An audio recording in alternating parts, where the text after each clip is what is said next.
Hi, I'm Luis Rodriguez and I'm going to talk about the Universalist theory. So, this theory has its roots in ancient philosophy, but it became more prominent around the 17th and 18th centuries, in which people were trying to find this sort of universal moral laws that could be applicable to everyone. And that leads us to the main philosopher and main representative, which I would say is Immanuel Kant. So Kant talked about this universal moral principles, universal moral laws, and he also stated that uh, morality is not centered in morality is not relative, but it's centered or grounded in rationality. And because it's grounded on rationality, it's applicable to everyone.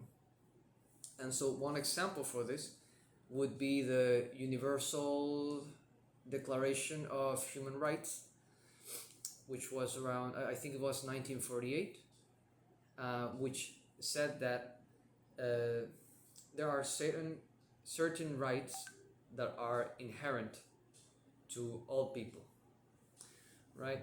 And so the reason why this caught my attention, the universalist theory, is because I've sort of had many debates with myself about objective morality, and it's for me it's really interesting. Um, I always find it difficult to get an answer for this sort of debate about um, objective morality versus relativism, or the universalist theory versus relativism. And so I don't really have an answer yet, but I think it's because I haven't really dug that deep in the subject yet.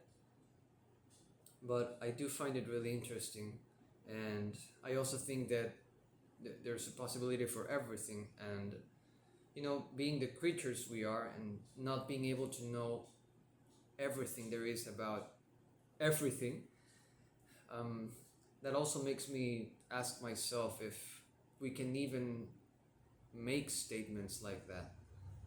Like, if we don't know everything, then how can we say that something is objective without knowing every possible scenario or law or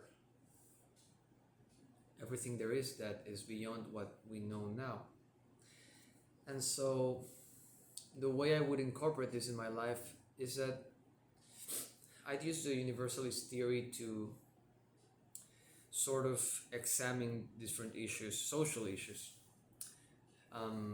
The social issues, for example, cultural differences, right? And so I'd like to use it to like examine and also get a solution for them. Because if we're always thinking about everything's relative, everyone has their truth and everyone could be right in their own way. And so when we're talking about these sort of issues and looking solutions for them, I don't think that's a particularly good approach, but rather we must find something that unites us, that might give us an answer that's not relative. And that's what I think about the universalist theory.